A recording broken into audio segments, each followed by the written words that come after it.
जी मनोहर रेड्डी जी, प्रदेश महासचिव कुमारी बंगारू श्रुति जी, प्रदेश अध्यक्ष ओबीसी मोर्चा श्याले Bhaskar Raj ji, doctor S प्रकाश रेड्डी जी, श्रीमती जी उमा रानी जी, Shri B Pandu Yadav ji, S Surendra Reddy ji, Shri Uma Mahendra ji और भारी संख्या में यहां पर उपस्थित भाग्यनगर के भाग्य को बनाने वाले मेरे उपस्थित भाइयों बहनों, मैं आप सबका हृदय से अभिनंदन करता हूं, आप सबका स्वागत करता हूं। जो उत्साह मैं आज सुबह से यहां पर देख रहा हूं, अभी मैं कुछ ही देर पहले एक बहुत बड़े रोड शो के साथ भारतीय जनता पार्टी के कार्यकर्ताओं का इस महानगर पालिका के इस चुनाव प्रचार के दौरान जनता जनार्दन के द्वारा जो अपार उत्साह भारतीय जनता पार्टी के प्रति देखने को मिला है, मित्रों मैं विश्वास के साथ कह सकता हूं कि पिछले 6 वर्षों के दौरान यहां की जनभावनाओं की जो उपेक्षा यहां की सरकार ने की है,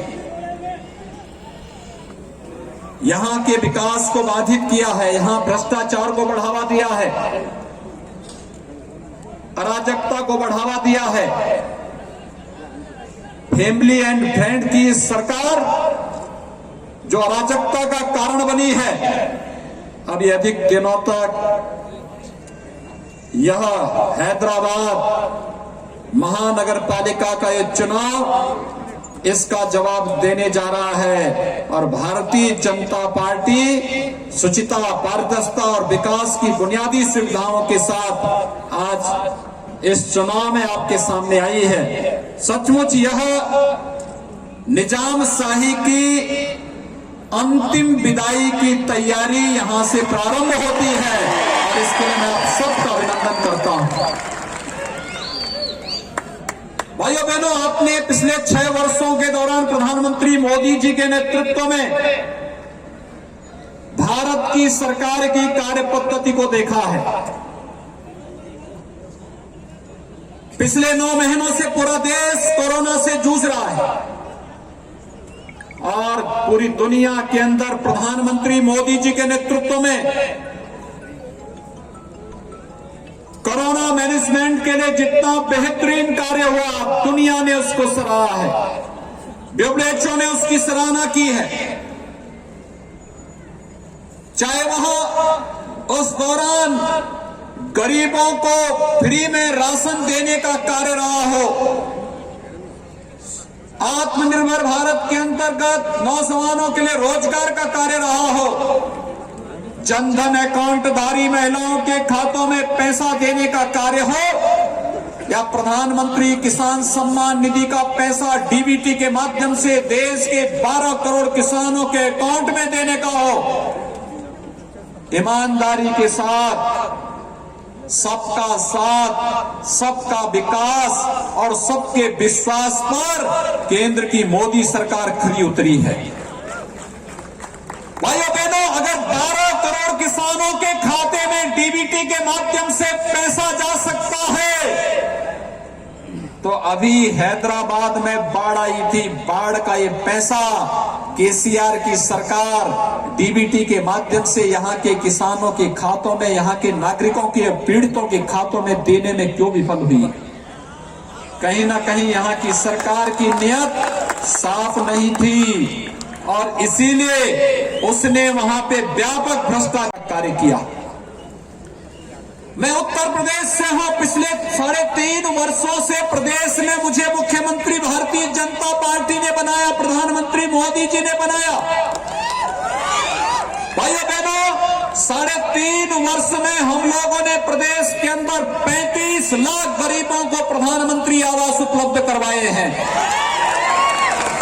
मैं पूछना चाहता हूं केसीआर से, वे 6 वर्षों से यहां मुख्यमंत्री हैं, उन्होंने कितने गरीबों को यहां पर प्रधानमंत्री आवास योजना का लाभ दिया है, और आखिर यहां के गरीबों को प्रधानमंत्री आवास योजना का लाभ क्यों नहीं मिल पा रहा है। उत्तर प्रदेश के अंदर 10 करोड़ लोगों को आयुष्मान भारत के अंदर आयुष्मान भारत की सुविधा का लाभ 5 लाख रुपए सालाना स्वास्थ्य बीमा का कवर मिलता है।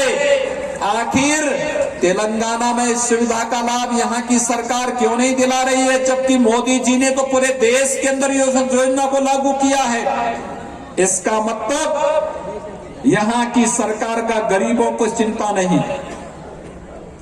किसानों की चिंता नहीं, नौजवानों की चिंता नहीं, उन्हें चिंता है अपने परिवार की और MIM की। उन्हें चिंता है अपने परिवार की और MIM की, यहां की जनता की चिंता नहीं है। और भाइयों बहनों, MIM की कार्य पद्धति किसी से छुपी भी नहीं।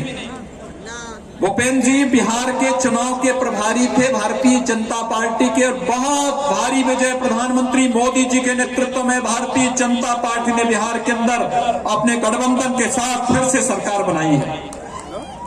भूपेंद्र जी चुनाव के बाद आज यहां पर मेरी पहली मुलाकात हो रही, मैं उनका अभिनंदन करता हूं। जितनी शानदार विजय बिहार के अंदर हुई, बिहार के अंदर फिर से भारतीय जनता पार्टी गठबंधन की सरकार बनी, MIM का एक विधायक बना, और जब शपथ लेने के लिए गया तो उसने कहा मैं हिंदुस्तान के नाम पे शपथ नहीं लूंगा।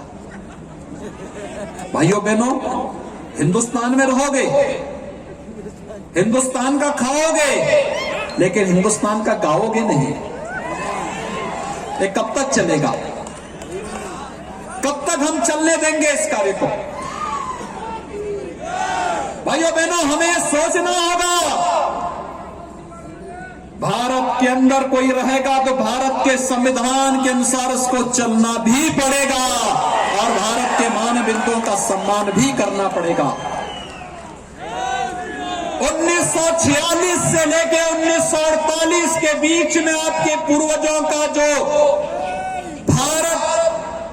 गणराज्य के अंदर हैदराबाद की निजामशाही के खिलाफ आंदोलन था, यह आंदोलन इसी बात को लेकर के था कि हम एक संविधान के अंदर प्रधानमंत्री मोदी जी की उन संकल्पनाओं को पूरा करने के लिए आपके पूर्वजों का संकल्प 1948 नहीं थे, जब उन्होंने एक भारत श्रेष्ठ भारत का नारा दिया था। सरदार वल्लभ भाई पटेल जी के नेतृत्व में उस समय निजाम कुछ आनाकानी कर रहा था, और आनाकानी का जवाब सरदार पटेल ने एक महाअभियान चला करके भारत गणराज्य का हिस्सा बना करके कितना अत्याचार निजाम ने किया था यहां की महिलाओं पर, यहां के नागरिकों पर। इतने वर्ष बीत गए, 7 दशक बीत गए। पिछले 6 वर्षों से तेलंगाना में TRS की सरकार है, इन्होंने भी वायदा किया था कि यहां पर बलिदान होने वाले उन सभी नागरिकों का एक भव्य स्मारक बनाने का कार्य करेंगे, लेकिन MIM के दबाव में जो निजाम की भाषा बोलने का कार्य कर रहे हैं, वे वह स्मारक नहीं बनने देना चाहते हैं। भारतीय जनता पार्टी आपके पास आई है कहने के लिए कि हैदराबाद की निजामशाही को समाप्त करने के लिए उनके रजाकारों के अत्याचार के खिलाफ जो आंदोलन यहां पर हुआ था, उस आंदोलन में शहीद होने वाले भारत माता के उन सभी सपूतों का स्मारक यहां पर पूरे गर्व गौरव के साथ बनना चाहिए। ये कार्य यहां पर किया ही जाना चाहिए और इस संकल्प के साथ हम सबको आगे बढ़ने की तैयारी करनी चाहिए। लेकिन आज यहां पर MIM के दबाव में TRS की सरकारें कार्य नहीं करने देना चाहती, वे नहीं होने देना चाहती है। वे हर प्रकार से आपकी भावनाओं को दबाने का कार्य करना चाहते हैं। कार्य कैसे होता है आपने भी देखा होगा। प्रधानमंत्री मोदी जी ने 2014 में शपथ लेते ही एक मंत्र दिया था देश को। उन्होंने कहा था, मैं जाति, मत, मजहब, क्षेत्र, भाषा के आधार पर किसी के लिए कोई घोषणा नहीं करूंगा। उन्होंने कहा था, मेरा एक मंत्र होगा, वह होगा सबका साथ, सबका विकास। और सबका साथ और सबका विकास हुआ तो मोदी जी को फिर से सबका विश्वास भी मिला। 2019 में फिर से भारी बहुमत से प्रधानमंत्री बने।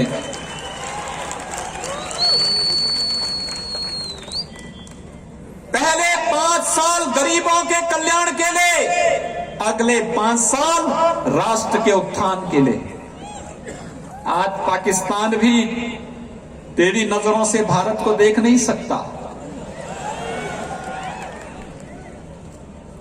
याद करिए, वह भी दिन थे जब मुंबई में आतंकी हमला होता था, भारत सरकार चुप हो जाती थी।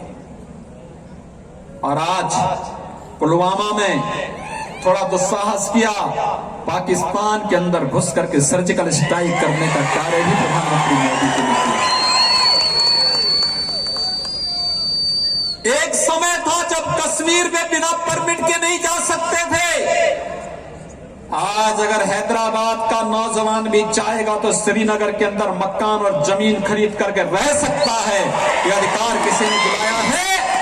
प्रधानमंत्री मोदी जी ने और गृह मंत्री अमित शाह जी ने आपको दिलाया है। अभिनंदन करना चाहिए इन दोनों महापुरुषों का, जिन्होंने एक भारत श्रेष्ठ भारत की इस परिकल्पना को साकार किया है।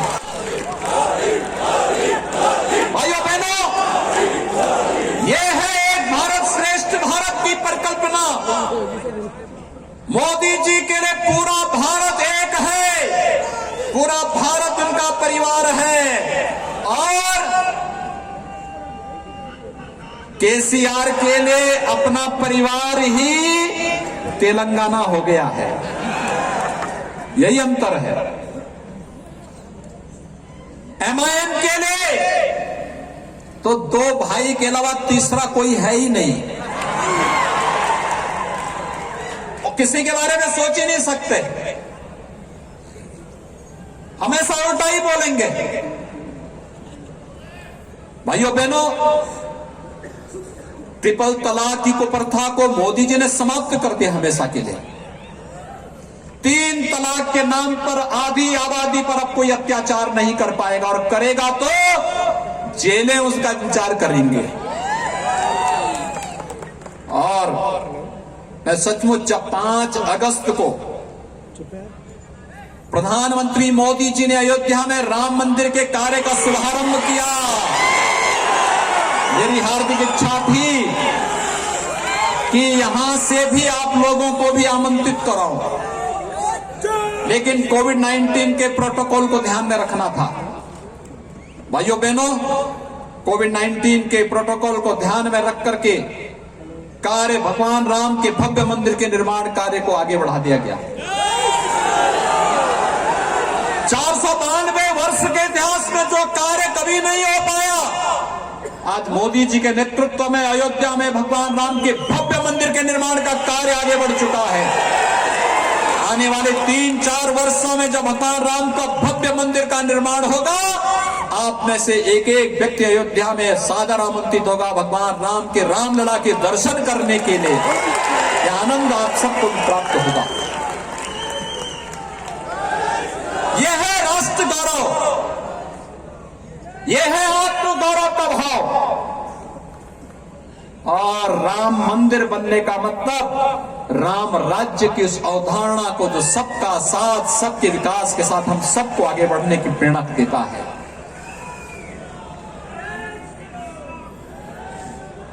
मैं यही पूछने के लिए आया हूं, अगर 12 करोड़ किसानों के खातों में प्रधानमंत्री किसान सम्मान निधि का पैसा जा सकता है, तो हैदराबाद के बाढ़ पीड़ितों के खाते में केसीआर की सरकार ने पैसा सीधे उनके अकाउंट में क्यों नहीं भेजा? टीआरएस के कार्यकर्ताओं को लूट करने की छूट क्यों दे दी गई? ये चीजें बताती हैं सरकार की नीयत यहां साफ नहीं थी। आज आप देख रहे होंगे कोविड मैनेजमेंट में प्रधानमंत्री मोदी जी की पूरी दुनिया ने सराहना की। लोग दुनिया के राष्ट्राध्यक्ष पूछते रहे इतनी बड़ी आबादी को मोदी जी आपने कैसे बचा दिया। 20 लाख करोड़ रुपए का आर्थिक पैकेज, 1,76,000 करोड़ रुपए का देश के अंदर गरीब कल्याण पैकेज, और अब टीकाकरण की भी बात आ चुकी है। आज तो प्रधानमंत्री मोदी जी स्वयं हैदराबाद में आकर के उस लैब का भी निरीक्षण करने के लिए गए हैं। सुबह सुबह जब तमाम नेता सो रहे थे तब देश के यशस्वी प्रधानमंत्री अहमदाबाद, हैदराबाद और पुणे की यात्रा करके देश के अंदर अपने देश के 135 करोड़ जनता की जान को बचाने के लिए वैक्सीन की प्रगति की समीक्षा करने के लिए दौरा कर रहे हैं। इनका ये भाव, और हैदराबाद में रहने के बावजूद केसीआर कभी भी नहीं गए होंगे उस लैब में, कभी नहीं गए होंगे। गए हैं क्या? गए हैं। ये बातें इस बात को साबित करती हैं उनके मन में जनता के लिए कोई जगह नहीं है। वे जानना ही नहीं चाहते। उन्हें एमआईएम से ही फुर्सत नहीं और परिवार से ही फुर्सत नहीं। उनके लिए फैमिली और फ्रेंड के अलावा कोई तीसरा है ही नहीं। मैं देख रहा था पूरी जगह पोस्टर में पिता पुत्र का चित्र लगा है, और अराजकता फैलानी हो तो फ्रेंड के रूप में एमआईएम जैसे नमूने जो मिल गए हैं। भाइयों बहनों, तेलंगाना के लिए बहुत बड़ा कार्य इस महानगर पालिका चुनाव के माध्यम से एक संदेश आप सबको देना है। हम लूट की छूट नहीं देंगे, ये मैसेज होना चाहिए। लूट की छूट नहीं मिलनी चाहिए लोकतंत्र में किसी को भी। और जनता जनार्दन है। एमआईएम और टीआरएस की गठबंधन का कोई भी यहां पे महानगर पालिका बनती है तो लूट की खुली छूट उनको होगी। जनता बुनियादी सुविधाओं से वंचित होगी। व्यापक अराजकता का और लूट खसोट का जो दौर उन्होंने पिछले 6 वर्षों के अंदर किया है, यही देखने को मिलेगा। भारतीय जनता पार्टी है आपसे कहने के लिए। उत्तर प्रदेश के अंदर जब भाजपा नहीं थी तब राम की जन्मभूमि के जिले को लोग फैजाबाद से पहचानते थे। हम लोग आए, हमने अयोध्या नाम कर दिया। अगर फैजाबाद अयोध्या हो सकता है,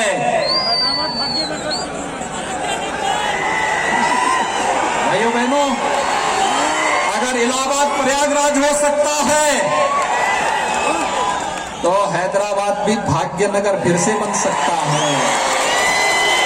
और उसी भाग्यनगर के भाग्य को बनाने के लिए चुनाव है की आवश्यकता है। जो उत्साह है, जिस तेजी के साथ आप सबने इस कार्य को आगे बढ़ाया है, मैं सुबह से देख रहा हूं लाखों की संख्या में नौजवानों की, माताओं की, बहनों की, समाज के प्रत्येक तबके का व्यापक समर्थन भारतीय जनता पार्टी को प्राप्त हो रहा है। और इसलिए प्राप्त हो रहा है, सबको मालूम है कि मोदी जी के नेतृत्व में आज भारत प्रगति की नई ऊंचाइयों को छू रहा है। और हम लोग हैदराबाद महानगर पालिका के चुनाव के माध्यम से यह संदेश एक बार फिर से देश और दुनिया के अंदर देने का कार्य करेंगे। इतना बड़ा कार्यक्रम एक अभियान के साथ, और इसीलिए मैं स्वयं भी आज यहाँ की कमेटी से, यहाँ के प्रदेश अध्यक्ष जी से स्वयं अनुरोध करके आया हूं कि अगर वहां पर मैं भी कुछ योगदान कर सकूं तो मैं भी विशेष रूप से आपके बीच यहां पर आया हूं आप सबसे अपील करने के लिए। भारतीय जनता पार्टी के सभी प्रत्याशियों को भारी बहुमत से विजयी बना करके हैदराबाद को के भाग्य को बदलने के लिए, भाग्यनगर का मतलब जो समृद्धि का प्रतीक हो। समृद्धि व्यक्ति के जीवन में, उसके पारिवारिक जीवन में, उसके सार्वजनिक जीवन में और बुनियादी सुविधाओं के माध्यम से विकास की योजनाओं को हर जन तक बिना भेदभाव के पहुंचाने का अभियान, उस अभियान के साथ आप सबको जोड़ने के लिए आज मैं यहां पर आप सबसे अपील करने के लिए आया हूं। आप सभी भारतीय जनता पार्टी को भारी बहुमत से अपने समर्थन और सहयोग दें। भारतीय जनता पार्टी के पक्ष में अपना समर्थन दें। यही अपील करने के लिए आपके बीच में मैं यहां पर उपस्थित हुआ हूं। आप सबसे मेरी विनती होगी, जो समर्थन और सहयोग और जो उत्साह आपने दिखाया है, ये हम सब के लिए और इस ग्रेटर हैदराबाद म्युनिसिपल कॉर्पोरेशन के चुनाव के माध्यम से यहां के भाग्य को बदलने में इसकी बड़ी भूमिका होगी।